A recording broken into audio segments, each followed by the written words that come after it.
whatever commitments are made by everyone on the board are clear and that they are observed, so that people are held accountable for the commitments that they make.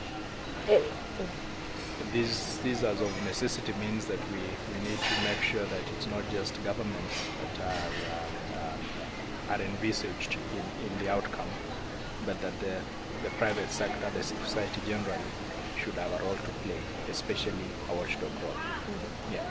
So how else can this transparency be achieved when it comes to financing? Well, in terms of finances, it's quite clear.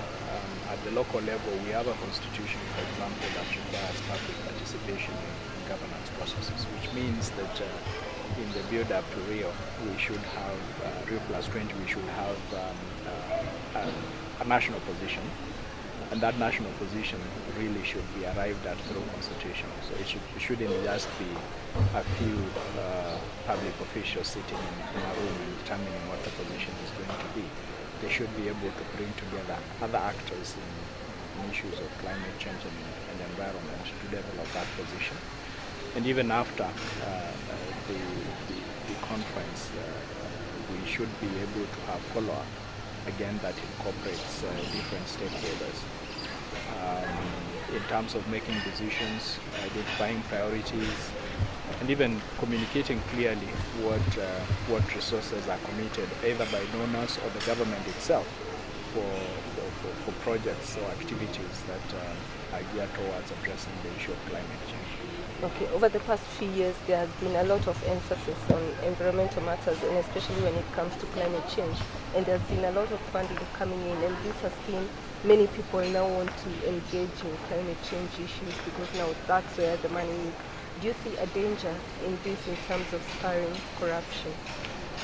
Well, I would say that people might want to be involved for different reasons, and I want to believe that for many people it's out of principle and they want to do the right thing. What we can do and what our responsibility is as Transparency International is really to point where the gaps are in terms of transparency and corruption risks. And the Global Transparency Movement released a report in 2010 on climate governance, and clearly the report identifies a lot of gaps that could be addressed at the various levels. So if we are able to address those gaps, then we shouldn't really have a problem. But if we don't, then considering the context in which we are operating in, where we are basically, in terms of addressing corruption, we have really stagnated and haven't made much progress, then it goes without saying that a lot of the resources will not be used for the right purpose. On the issue of green economy, what's your position? Well, I think it's a noble objective. We basically have to develop in a manner that preserves the earth, or our country for that matter, for future generations. So the way we develop as a country should not compromise what the entitlements for future generations. So I think it's a noble objective, and it's something that we as a country should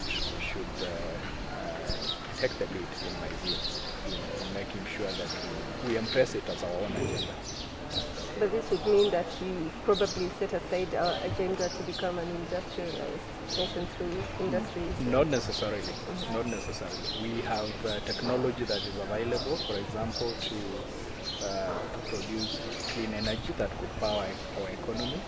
We have technology that is available to utilize even traditional modes of producing energy in a more environmental friendly manner. I don't think the two are mutually exclusive. You can still develop in a green, so to speak, in a green manner. Thank you. Anything else you'd like to add? Well, I think as we move towards the conference, Rio Plus 20, I think for us, we would like to see a greater emphasis on issues of anti-corruption and governance of climate finance.